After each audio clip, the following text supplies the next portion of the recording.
Hebreus 11, 32 a 40 é o nosso texto, né? Hebreus 11, 32 a 40. E hoje nós vamos terminar a parte sobre os frutos dolorosos da fé.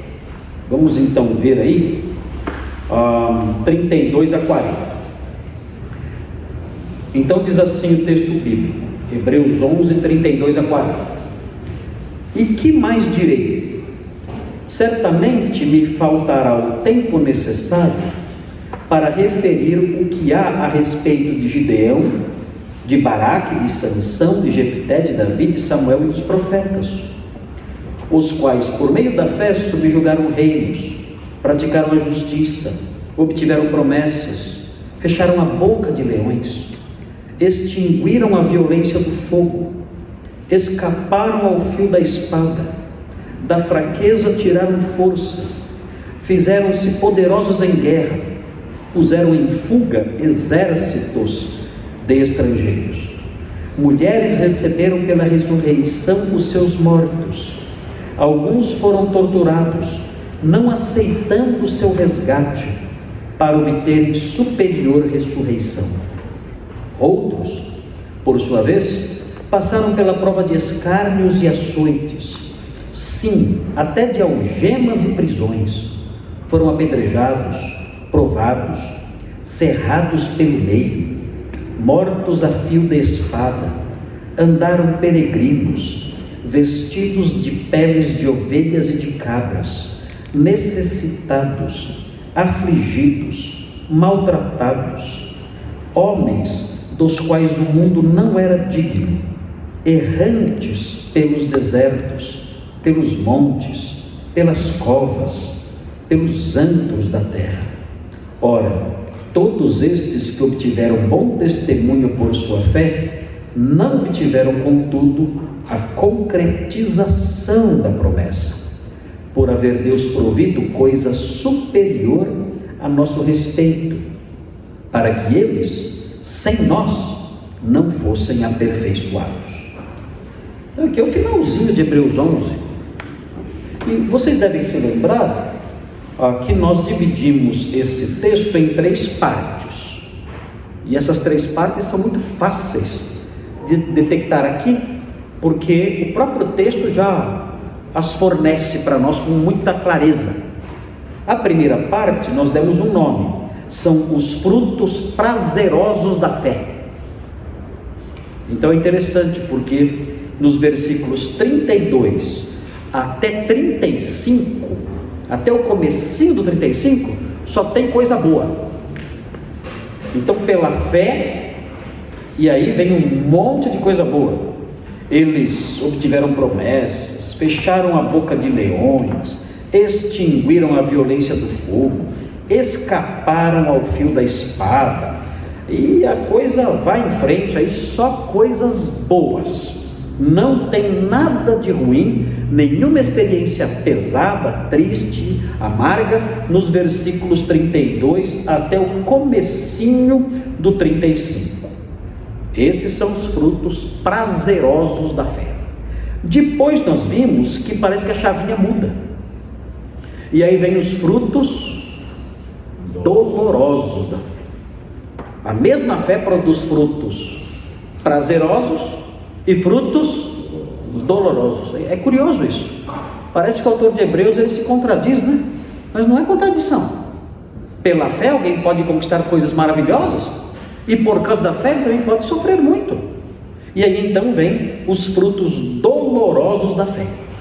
E nós já estudamos então os frutos dolorosos da fé, nós já estudamos os versículos 35, 36 e 37, até a parte que fala: andaram peregrinos vestidos de peles de ovelhas e de cabras.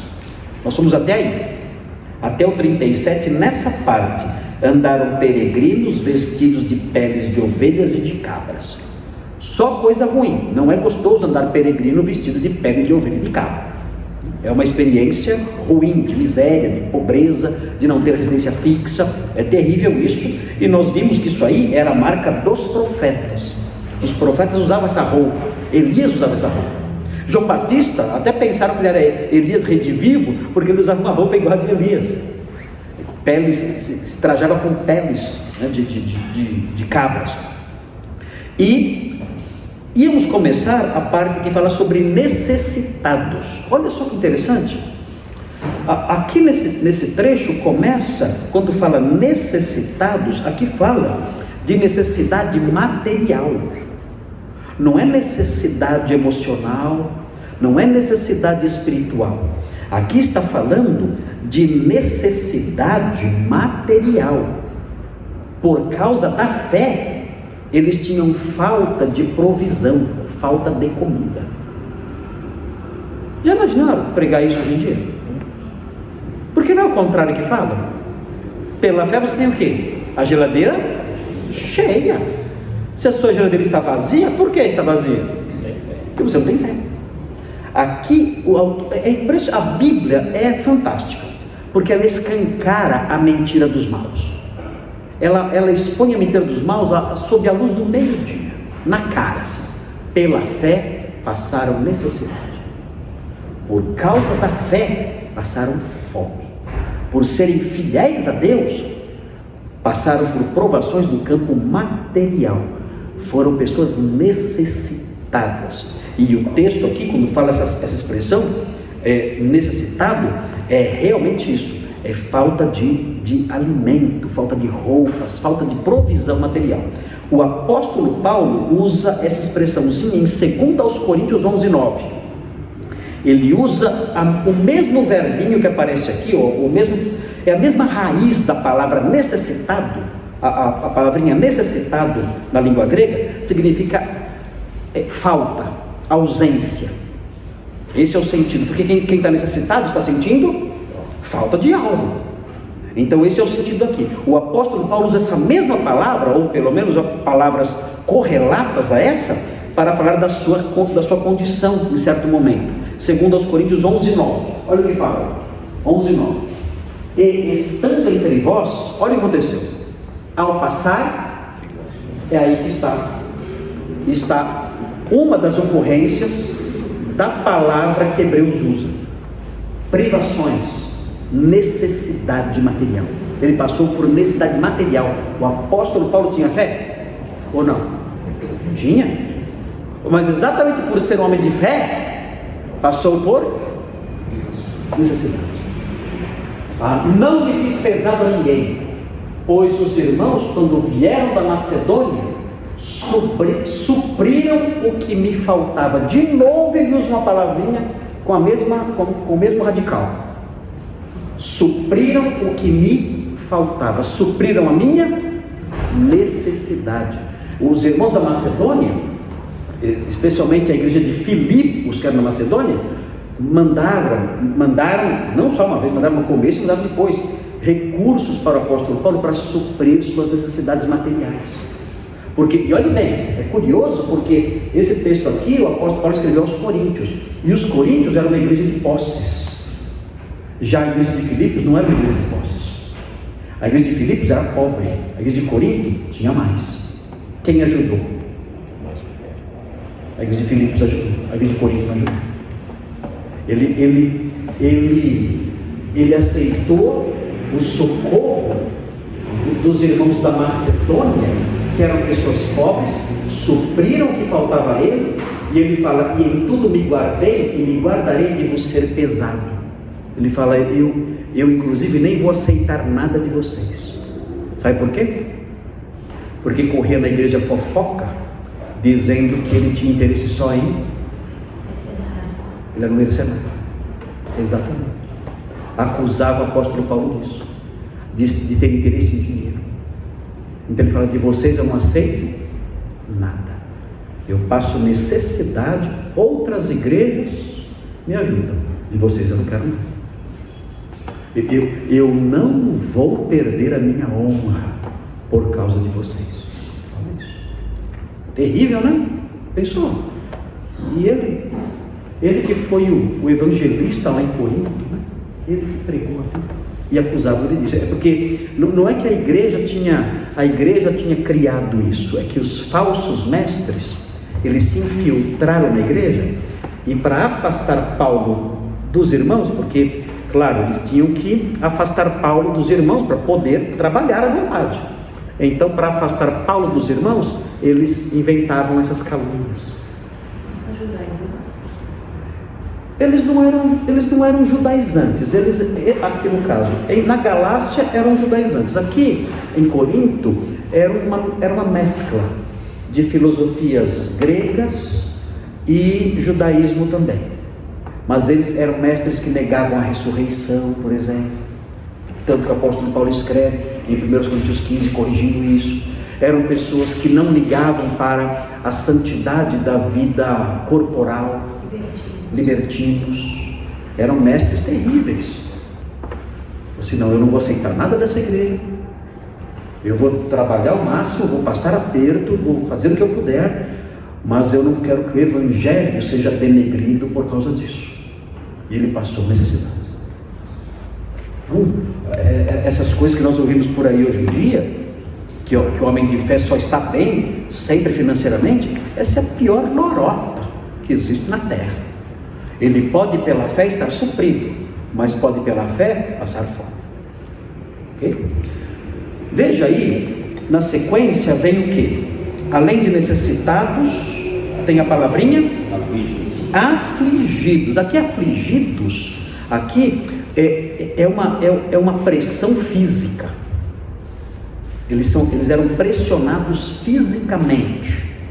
Era algo corporal também. Segundo aos Coríntios 1:6. Maurício, tem aí de novo a mesma ocorrência da palavra. Como é que a gente faz? A gente faz assim. Quando nós queremos saber o sentido de uma palavra, como ela se comporta dentro de um texto, naquela época, porque as palavras elas têm que levar em conta a época que ela foi falada.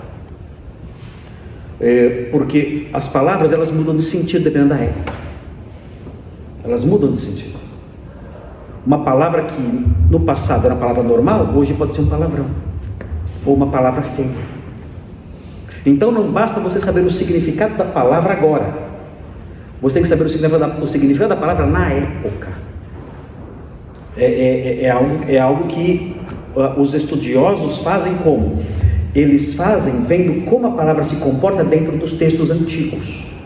Então, como aquela palavra é usada nos textos do século I? Como aquela palavra é usada no Novo Testamento? Aí, você vê o sentido dela dentro de um contexto específico, aí você descobre o significado dela naquela época, como ela era usada naquela época. Então, por isso eu faço essas remissões a textos do Novo Testamento em que essas palavras aparecem. Porque ali a gente consegue detectar o sentido, falar, olha aqui, qual era o sentido dominante, como ela podia ser usada. E existem materiais muito ricos sobre isso, que nós chamamos de léxicos. Os léxicos são dicionários. O léxico é um dicionário. São dicionários, mas não são dicionários que somente mostram o significado da palavra, como o dicionário Aurélio, não é isso? É um dicionário mais completo. É um dicionário que mostra os diversos sentidos da palavra em diversos documentos antigos. Então aparece tudo da palavra na Septuaginta, 200 anos antes de Cristo, nos filósofos gregos que viveram 4, 5 séculos antes de Cristo, nos escritos do Novo Testamento, nos escritos dos pais da igreja que escreveram em grego. Então aparece lá o significado nesses documentos todos. Aí você tem um panorama do sentido da palavra na época em que o texto foi escrito e em épocas adjacentes, porque há esse perigo de você entender mal, atribuindo um sentido que naquela época não tinha. Vou dar um exemplo para vocês, pode parecer até um exemplo feio ou engraçado, mas o pastor Haroldo Heimer, fundador da Palavra da Vida aqui no Brasil, ele já faleceu, acho que faz uns 2 anos que ele faleceu. Ele disse para nós que quando ele era jovem, ele era americano, e vocês sabem que a palavra gay em inglês significa alegre, só isso. Gay não significa homossexual, gay significa alegre. E ele falou que na época dele, os jovens cantavam na igreja um corinho em que eles falavam, como eu sou gay. Eles cantavam assim na igreja, como eu sou gay. Porque imagine cantar isso hoje. Imagine cantar isso hoje. E eles cantavam no sentido, ó, eu sou alegre porque eu tenho Jesus, eu sou alegre porque Jesus me salvou, então eu sou alegre. E usava a palavra gay. E na época não tinha problema nenhum. Depois essa palavra passou a significar outra coisa. Hoje ninguém mais usa essa palavra dentro da igreja, pelo menos não das igrejas sérias, porque tem essas conotações voltadas ao homossexualismo e tudo mais. Então as pessoas evitam isso porque a palavra mudou de sentido. Então é um exemplo forte, né, disso que eu estou falando. Na época dele, sei lá, ele morreu com 90 anos de idade, 70 anos atrás, né? 70 anos atrás, podia falar essa palavra, o sentido era esse, pessoa alegre. Hoje, a palavra tem outro sentido. No português tem palavras assim também, que no passado eram palavras normais e hoje tem sentidos até pejorativos, né? E palavras com sentidos que nem são pejorativos, mas que mudaram de sentido. Oi? Aí nem usa mais, aí já é o avanço da palavra, né? Antes era vossa mercê, depois virou vós mercê, depois ficou você, depois ficou você, agora ficou só C, né? Então mudou tudo, né? Mas há palavras inteiras que mudou o sentido mesmo, tanto que nos hinos que nós cantamos no Cantor Cristão, Daniel sabe disso, alguns hinos tiveram que ter palavras mudadas, porque eles foram escritos e traduzidos numa época em que as palavras tinham outro sentido. Então tiveram que alterar as palavras, porque alguns tinham até sentido feio nos dias atuais. Então é por isso que a gente faz essa comparação. Então vamos ver aí a palavra afligidos. Veja como ela aparece em 2 Coríntios 1,6. 2 Coríntios 1,6, está lá. Mas se somos, olha lá, atribulados, é esse o sentido. Ou seja, é uma tribulação que envolve agressão física. Não é só uma tribulação no coração da gente. Porque tribulação no coração da gente, a gente experimenta por qualquer motivo, né? A irmã Digna está sendo operada agora, meu coração fica atribulado. A vovó lá da Rosana está com a perna quebrada e agora descobriu mais uma enfermidade, meu coração da gente fica atribulado. A Jorcelina, estou com medo de pegar o metrô porque está tendo arrastão na parada inglesa, o coração fica atribulado. Mas não é só isso que está falando aqui. Aqui é uma tribulação que envolve agressão física mesmo. O apóstolo Paulo fala dele passar por tribulação, e a gente sabe o que é isso? É apedrejamento, prisão, chicote, surra na rua, é isso aí. O apóstolo Paulo era linchado, em algumas ocasiões foi linchado. É disso que está falando aqui. E isso por quê? Por causa da fé. Pela fé eu fui linchado, pela fé eu apanhei, pela fé eu fui chicoteado, pela fé eu fui preso, pela fé me bateram na cara, pela fé eu fui agredido fisicamente. Isso é esse termo aqui, né? O afligido que aparece aqui. Olha lá. Mas se somos atribulados, é para o vosso conforto e salvação. Tudo o ministério dele, né? Olha, eu sofro fisicamente, mas é pelo bem de vocês. Ele prossegue: se somos confortados, é também para o vosso conforto, o qual se torna eficaz, suportando vós com paciência os mesmos sofrimentos que nós também padecemos. Ou seja, não é só apóstolo que sofre, né? Crente fiel também padece, e padece fisicamente.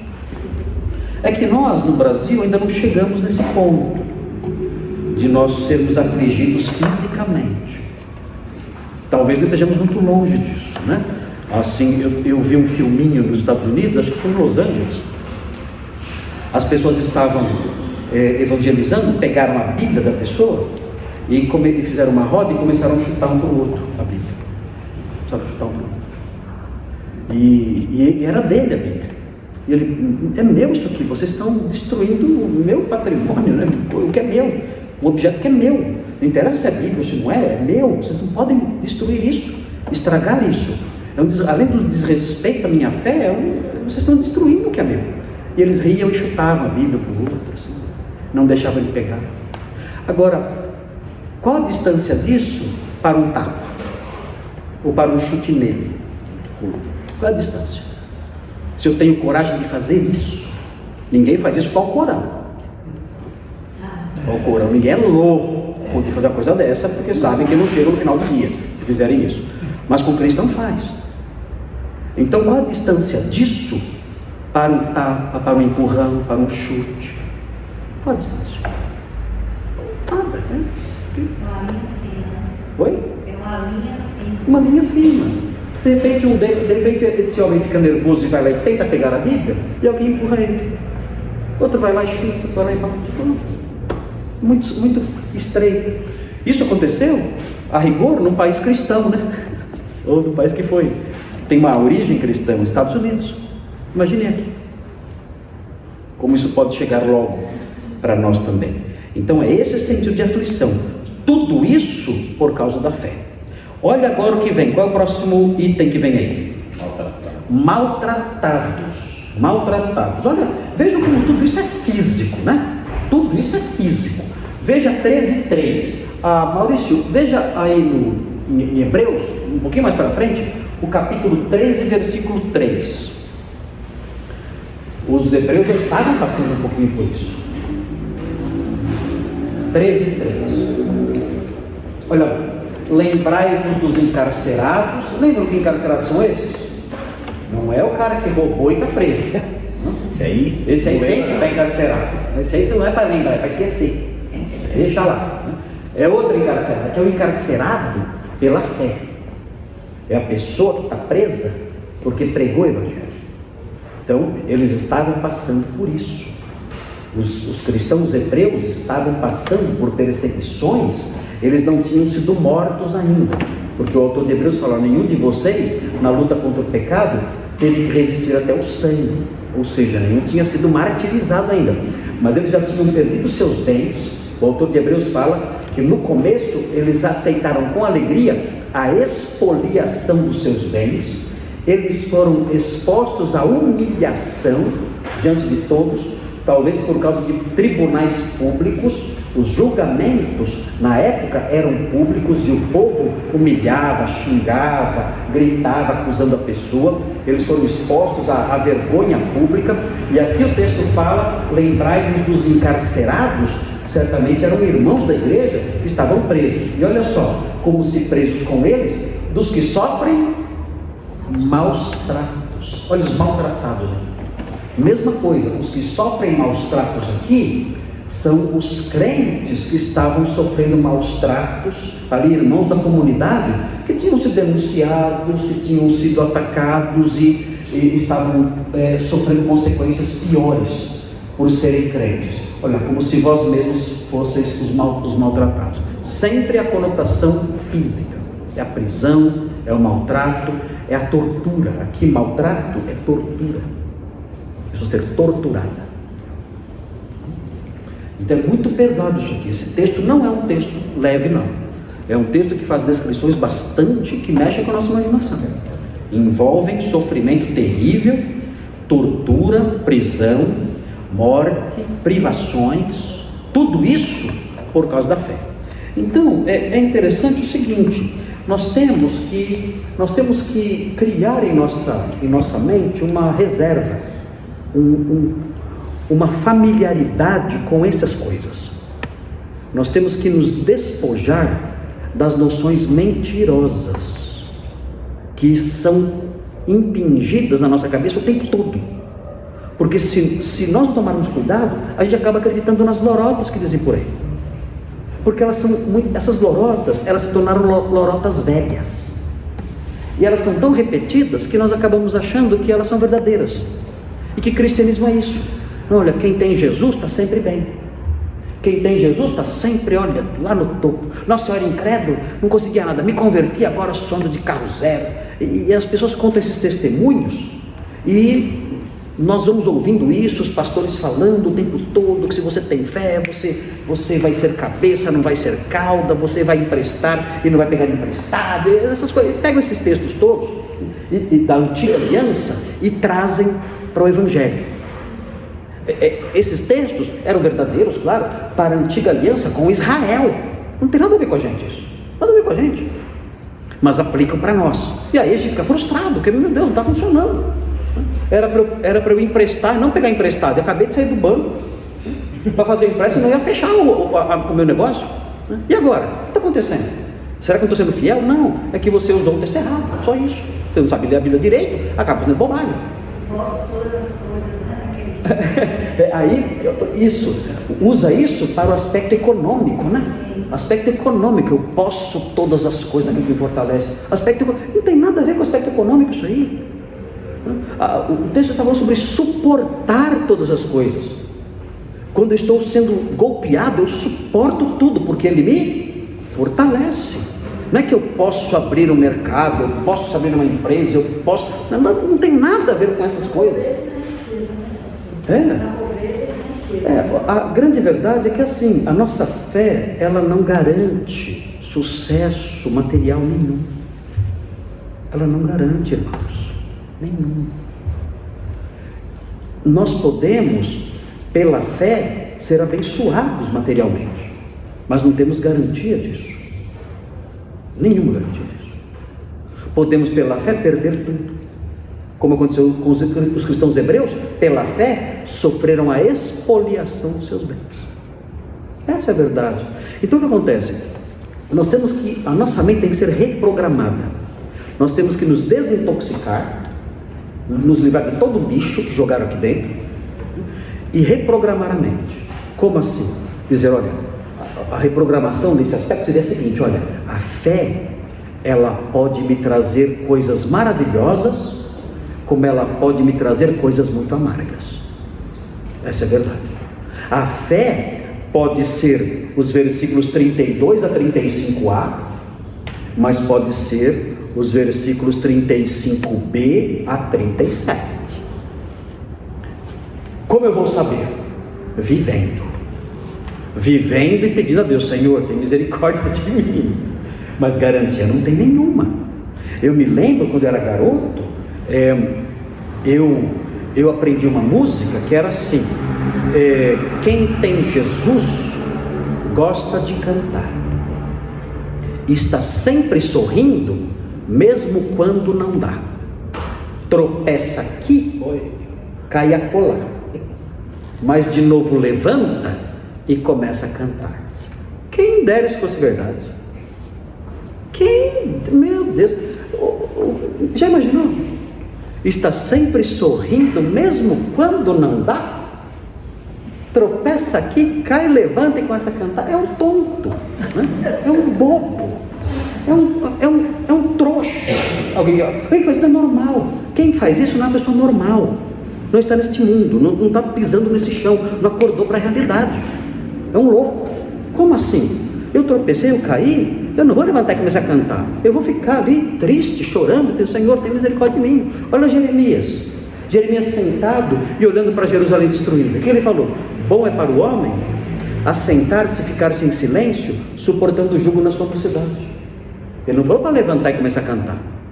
Bom é para o jovem sentar-se e ficar em silêncio, suportando o jugo na sua juventude, porque esse jugo o Senhor colocou sobre ele. Aceite-se e fique em silêncio. Esse jugo Deus colocou sobre você. Não é para levantar e cantar, não, é para chorar mesmo. Então, mas esses corinhos, essas coisas todas, elas foram sendo repetidas o tempo todo. E nós queremos um cristianismo que é da Disneylândia, de Alice no País das Maravilhas, que é um cristianismo de um universo paralelo, que não é verdadeiro. O mundo aqui não é assim. O mundo verdadeiro não é assim. A gente cai, se machuca e chora. E esse texto mostra isso. Homens de fé choraram, homens de fé apanharam, homens de fé sofreram, passaram fome, passaram frio, passaram sede. Homens de fé foram mortos, enfrentaram situações de miséria. Essa é a realidade. O que falta para a igreja atual é ler a Bíblia, só isso, e ver quão longe esse evangelho falacioso e todo cheio de enfeites está da realidade. Não podemos acreditar nisso. Temos que nos livrar desses pensamentos, dessas bobagens todas. Isso não compõe o cristianismo, nunca compôs o cristianismo. Bem, e aí chegamos no versículo 38. Eu tinha falado que a parte amarga vai até o 38, até o 37, né? Vai até o 38. Né? Até o 38 vai a parte amarga. Agora tem aí uma observaçãozinha. Qual é a observaçãozinha que aparece aí? No 38. Homens dos quais não era digno. Homens dos quais o mundo não era digno. Quem são esses homens dos quais o mundo não era digno? Quem são? Esses homens, é assim, a palavra homens não aparece no texto original. O que aparece é um pronomezinho que se refere ao que vem antes. E essa palavrinha que está ali traduzida como homens, essa palavrinha, gramaticalmente, ela se ajusta à palavrinha outros, do versículo 36. Gramaticalmente, a palavrinha traduzida como homens, ela se refere aos outros do versículo 36. Então, tudo que vem do 36 até o 37 são os homens dos quais o mundo não era digno. Entenderam isso? A palavrinha homens não está no texto original. O que está é uma referência, é uma palavrinha que se refere à palavrinha outros do versículo 36. Gramaticalmente ela casa. Gramaticalmente essa palavrinha casa com a palavrinha outros do versículo 36. Então, quem são as pessoas de quem o mundo não era digno? Aqueles outros que passaram pela prova de escárnios, açoites e foram apedrejados, provados. Todos esses aí, o autor de Hebreus se lembrou deles e falou assim: olha, o mundo não era digno dessas pessoas. O que é o mundo aqui? O que é o mundo aqui? Homens dos quais o mundo. O que é o mundo aqui? O que é o mundo? O que significa mundo aqui?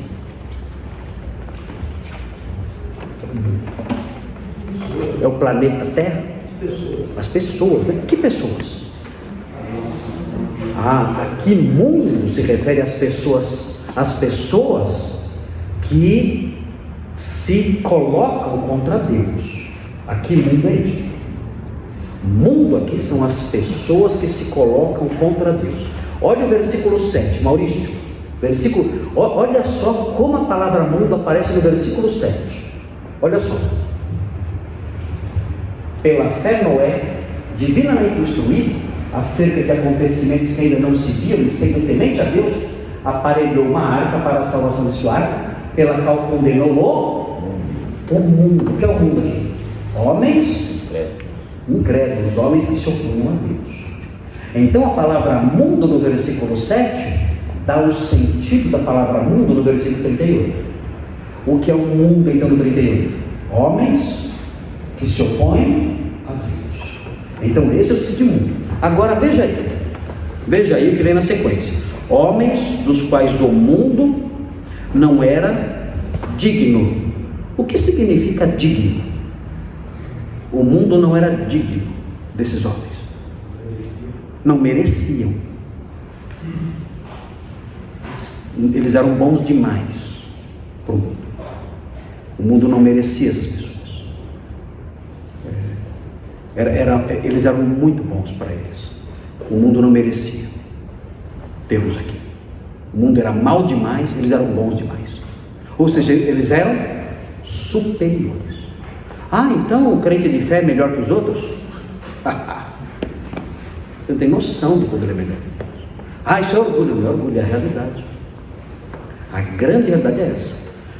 O homem de fé, ele é tão acima dos demais que o mundo não merece. Isso não é orgulho, porque essa fé não vem de nós, é Deus quem concede. Não vem da gente, não é a gente que foi mais esperto. Eu sou mais esperto, eu vou ter fé. Não é isso. A fé que temos é dádiva de Deus. E essa fé realmente nos torna melhores. Vai fazer o quê? Nos torna pessoas melhores, nos torna moralmente melhores, nos torna emocionalmente melhores, nos torna socialmente melhores, nos torna espiritualmente, meu Deus, infinitamente melhores. Não tem dúvida disso. Nós somos transformados por essa fé de forma sobrenatural, e somos então melhores, sim, não por causa de nós mesmos, por nossos méritos, mas porque Deus realiza isso em nós, e nos tornamos melhores, por obra dele. E o mundo então não é digno de homens assim. A palavra digno significa merecedor. Como é que a gente sabe? Mesmo processinho, você pegando o sentido da palavra no livro, nos usos da época. Olha o 3:3, Maurício, 3:3. Olha o que é digno aí. Digno é o quê? Merecedor. Mauro acertou na mosca, né? Digno é merecedor. Olha o 3:3. Jesus, todavia, tem sido considerado digno de tanto maior honra. O que é digno aqui? Merecedor. Jesus é merecedor de tanto maior honra do que Moisés. Quem merece mais honra? Jesus ou Moisés? Meu Deus. Vocês não vão responder? Cadeira, né? Não vou nem perguntar de novo, até medo agora. Ok? Quanto maior honra tem do que a casa, aquele que a estabeleceu. O que tem mais honra? Quem construiu a casa ou a casa? Quem construiu a casa tem mais honra, claro, né? Mesma coisa, ó, Jesus tem mais honra do que Moisés. Ele é merecedor de mais honra. Olha outra ocasião em que aparece a palavra digno como merecedor. 10:29. É isso que nos ajuda. Você compara o uso das palavras, e aí você descobre o sentido delas. Olha o 10:29. É isso? Não é isso? Estão percebendo essa dinâmica? Olha o 10:29. De quanto mais severo castigo julgais vós, será considerado? O que é digno aqui? Merecedor. Só que aqui é merecedor de paulada. Olha aí. De quanto mais severo castigo julgais vós, será considerado digno aquele que calcou aos pés o Filho de Deus. Aí a gente vai chegar lá, né? Ah, não, já foi. Ele profanou o sangue da aliança, com o qual foi santificado, e ultrajou o Espírito da graça. Já estudamos esse texto já. Muito pesado isso aí. E aqui fala, será considerado digno, ou seja, merecedor de um castigo pesado. Então as pessoas falam assim, o Deus do Novo Testamento é bonzinho, e o do Velho é mau. Olha lá, ó o bonzinho. Ele está dizendo que ele vai punir com mais severidade o pessoal do Novo Testamento, conhecer o Filho. Muito mais severidade do que os incrédulos do Antigo Testamento. Então são ilusões bobas que a gente vê por aí, né? Muito bem, então digno tem essa ideia. As pessoas que têm fé, elas são superiores. Essa ideia é muito comum em Hebreus. Hebreus fala que nós temos um sacerdote superior, que nós temos uma esperança superior, que nós temos um patrimônio superior e durável. Fala que nós comemos, nós participamos de alimentos superiores, que nós oferecemos sacrifícios superiores, e agora fala que nós somos o quê? Pessoas superiores. Tudo que nós temos é superior, e no final a gente descobre o quê? Que nós também somos superiores.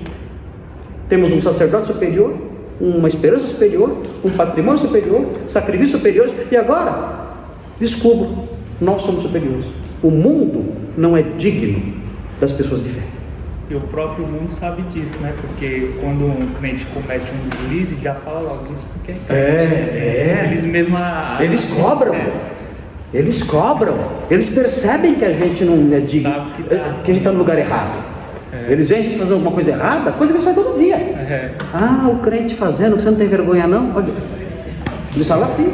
Ou seja, o crente não pode fazer isso. O crente não pode fazer isso. Eles sabem que é errado e cobram de nós, porque sabem, vocês são pessoas que devem dar exemplo.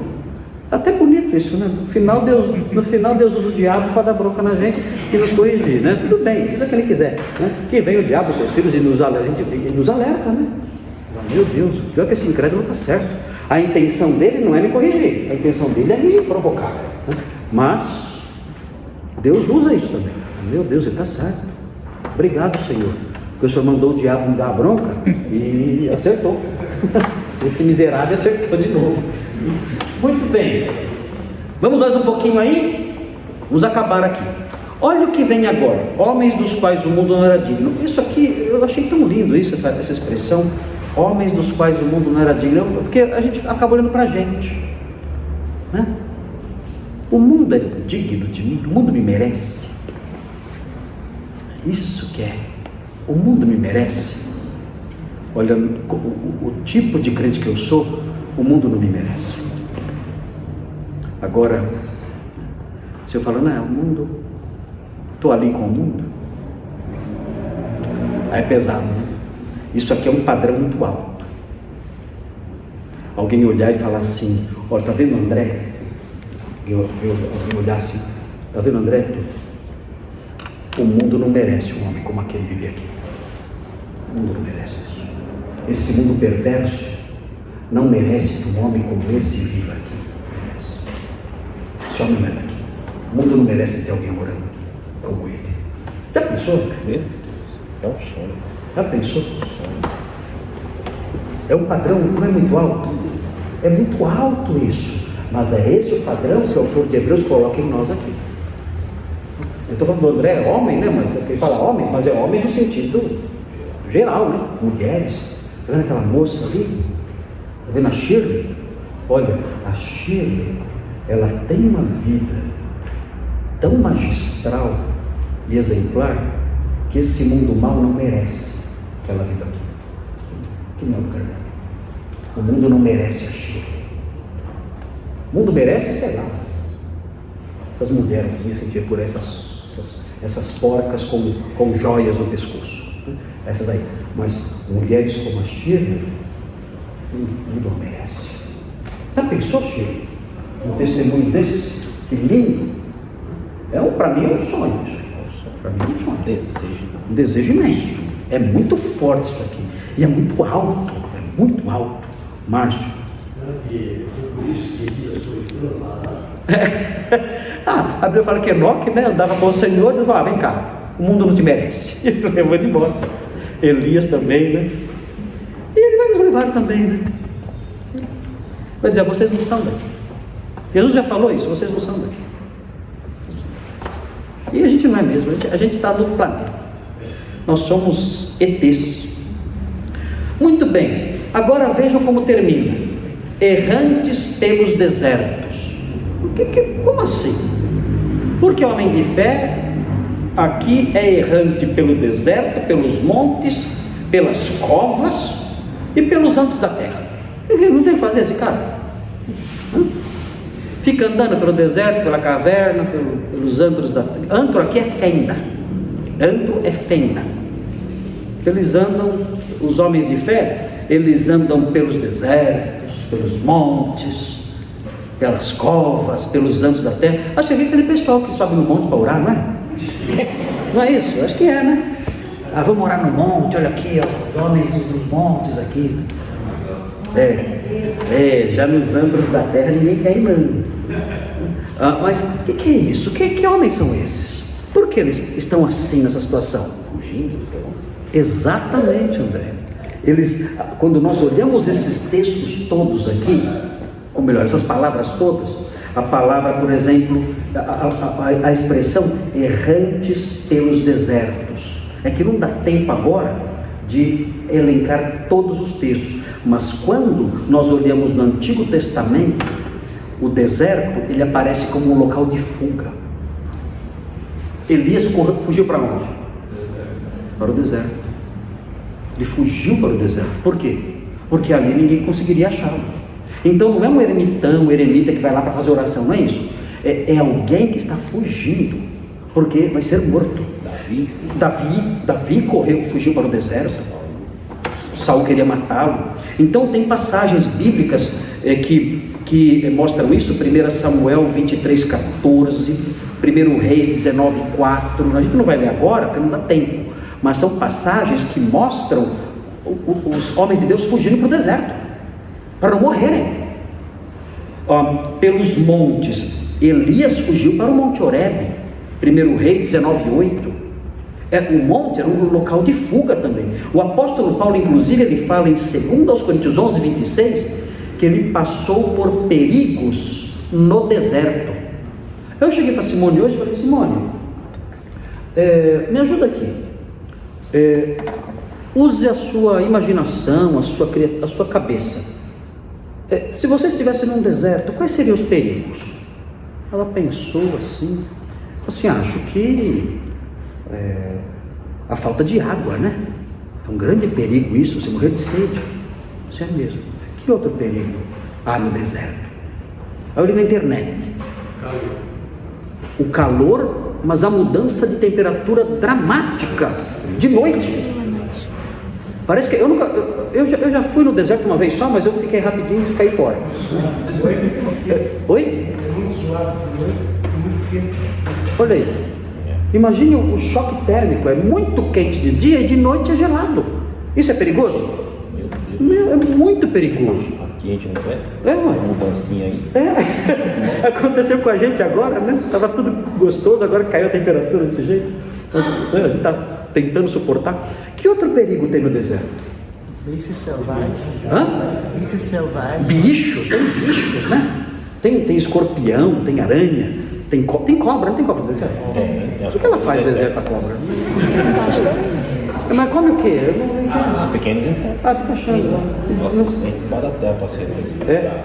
E ela fica embaixo da terra. Então é perigoso, né? É um animal perigoso no deserto. Que outro perigo há no deserto? Naquela época, pensa num perigo. Imaginem se você dá de cara com um bando de comerciantes e você está sozinho. O que eles podem fazer com você? Eles podem ou te assaltar ou te vender como escravo. Te capturam e te vendem como escravo.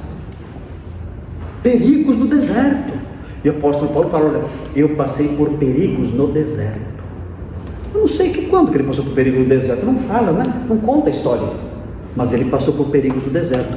Talvez por causa do evangelho, talvez tendo que fugir de algum perigo qualquer nas cidades e correu para o deserto, não sabemos. Mas tudo isso que é narrado aqui é relacionado à fuga, ao desespero de alguém que quer salvar sua vida. Pelas covas, Davi se escondeu na caverna de Adulão. 1 Samuel 22:1.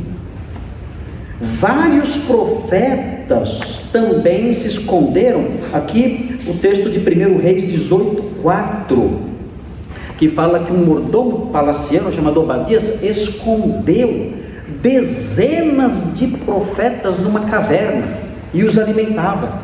Na época de Jezabel, quando Jezabel queria matar os profetas, colocou tudo numa caverna. Pensou? Mais de 50 profetas numa caverna com fome? Botou eles lá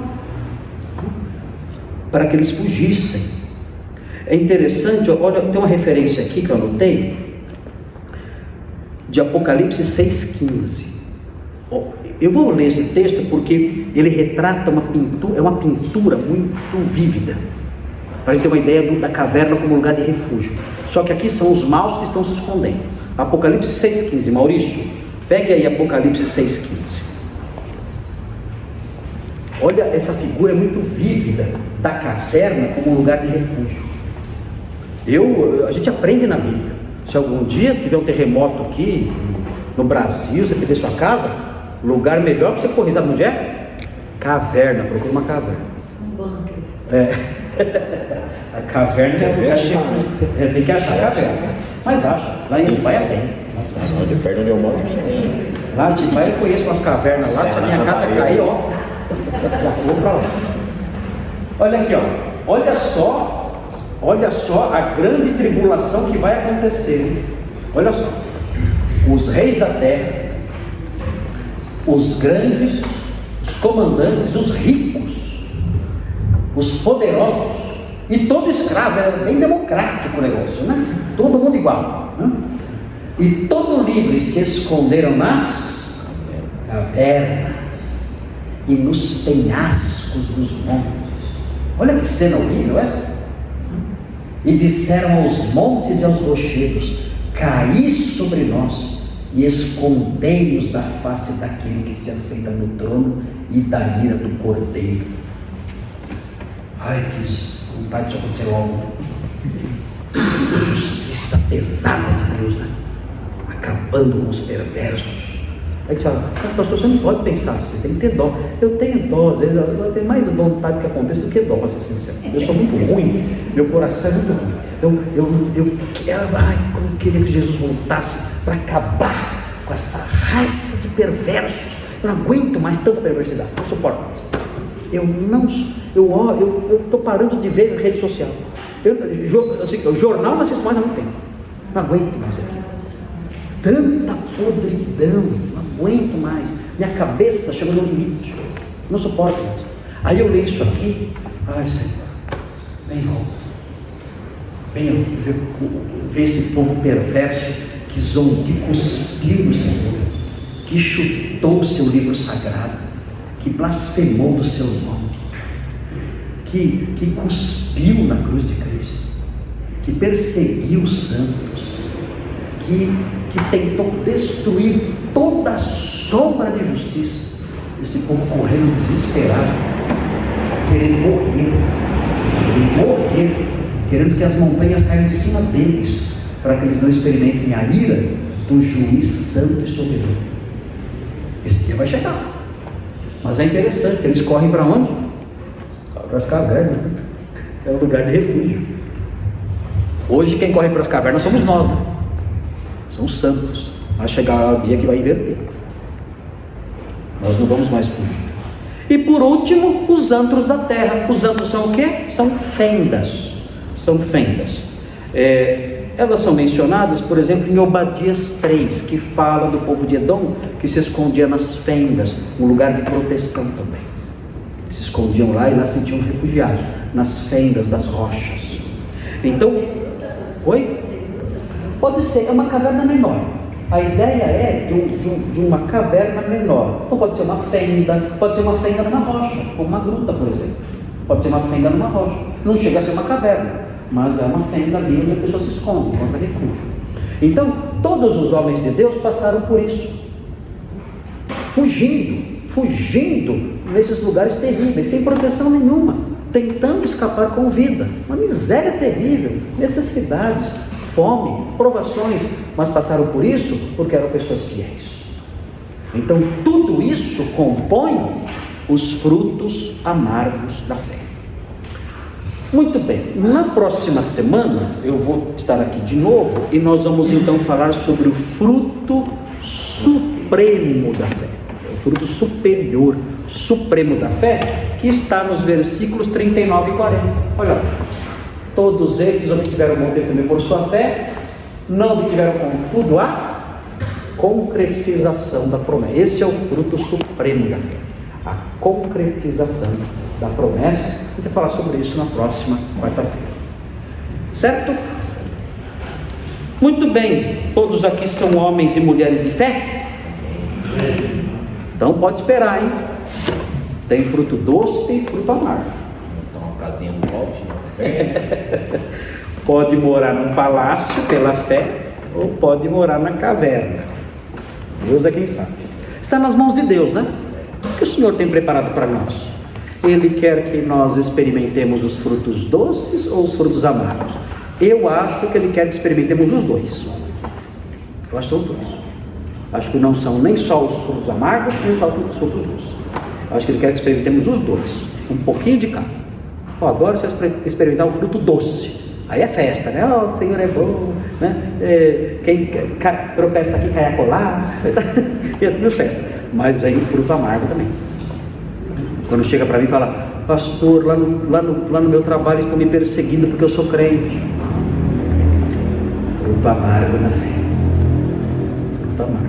Está chorando por quê? É o fruto amargo da fé. Seguir em frente. Pastor, perdi tudo porque falei a verdade. É o fruto amargo da fé. Está chorando por quê? É assim, nossa fé é assim. Mas é isso. Na próxima semana nós vamos seguir em frente com esse texto aí, terminando os versículos 39 e 40. Vamos fazer oração para acabar?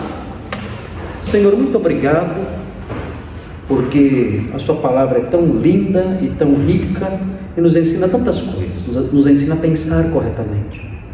Muito obrigado por essas coisas. Queremos rogar que o Senhor nos ajude para que sejamos detentores da fé genuína, essa fé que traz alegrias, mas que traz dores também. Essa fé que traz satisfação, mas que traz perdas também. Essa fé que nos faz sorrir, mas que também nos faz chorar muitas vezes. Que o Senhor nos ajude para que entendamos essas coisas e nos apeguemos a essa fé tão rica, tão maravilhosa, tão transformadora, que nós sejamos hoje o que aqueles homens foram no passado e que sejamos exemplos para gerações vindouras, como eles foram para nós. Pedimos isso em nome de Jesus. Amém.